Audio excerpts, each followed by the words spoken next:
Hello, everybody, and today we're going to be talking about a new self-care term called mirage. Now, the mirage is a concept that we already know what it is that we want and how to get there, but this is not true. We often have an idea that precedes the actual reality of the thing happening. And what I mean by that is simply that when we have an idea of what we want, let's say we want a fun-loving family, and that whole family feeling there, we want that all together. However, uh, I'm somebody who really sides with the logical way of looking at life. Science, business, all these kind of things are more my way of seeing how things happen. So that's how I view life. Now, when I picture the family um, feeling, I'm picturing it from a reality that strongly abides to logical things, which are kind of opposed to emotional things. So we can say that in my having that idea, I have no clue what the emotional values are to create that family feeling.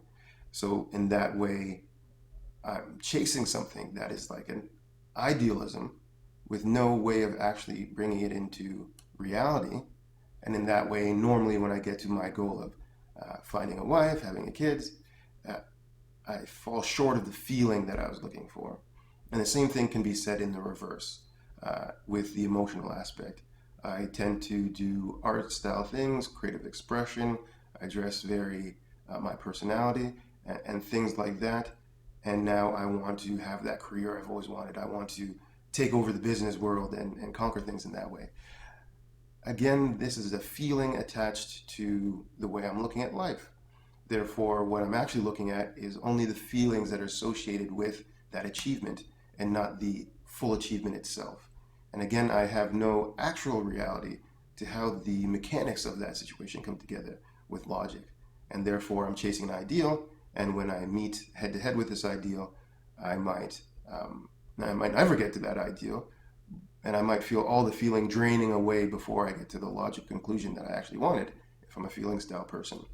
Now, all this thing to say, if we're going to put it more into self care terms, is we often view reality um, from mental, physical, and emotional, and at one point we will not pay attention to one. And in that doing so, of not paying attention to one, we heighten the focus of the others, and therefore we create a reality that's missing a very crucial element.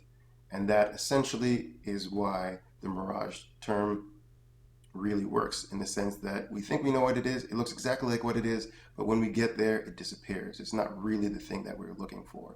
This is something that is quite common, especially when it comes to health. We have an idealism. We say that fitness is health, therefore we do fitness. Somehow we get injured. How can that be health if I got injured doing this thing? Therefore, it is not health. Therefore, the emotional aspect of all that energy I put towards being healthy, being fit, was a sham, and therefore disappointment and the emotional aspect of things really come into play because the cognitive dissonance that happened is too great, right? We build a reality that might not actually be there, and this seems kind of nonchalant, but it really is very um, devastating because we can live a whole life thinking that this thing needs to be achieved, and when we achieve it, it was all a lie, essentially. This is very disoriented. Now I have to change my whole life around to deal with this change of reality, or I'm going to fall apart and nothing's going to make sense again. Right? This is often seen in family dynamics. A father should be, the child thinks the father is a superhero. The father turns out not to be a superhero as to the child's expectations. Therefore, there's an argument that happens. There's a broken bond because what was sold wasn't actually there.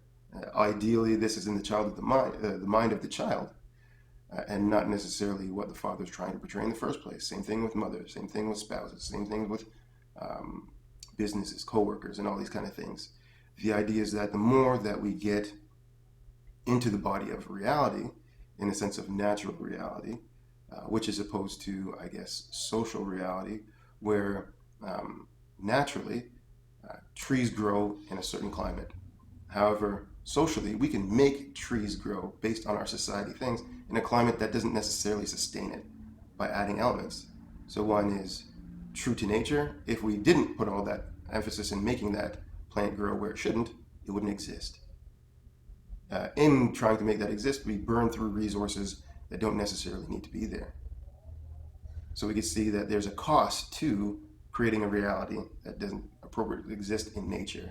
In this way, we want to stay a little bit more in tune with the natural reality of things. And a great way to do that is to put our focus on the mental, physical, and emotional aspects of a situation. In the sense that also, if we are capable to bring about the reality, then we have all the prerequisites to make that happen. So this is a more internally oriented way of looking at the exact same scenario of the mirage. If I'm capable of creating a family that is that way, then the family would be created.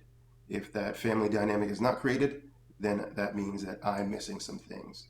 In reorienting those things, I might see that that isn't truly what I wanted. I actually wanted something else. Or the way I was going about it was actually defeating my purpose.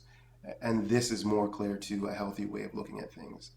Also, we have built society on this reality of mirage, and I think I'll go more into the more specifics later on in my next few videos. This is kind of introductory to the concept, and we'll be exploring this for the rest of the month. Hopefully that was insightful. You can use this to contrast how you're living life now, and you might turn up something very interesting. Have a great day.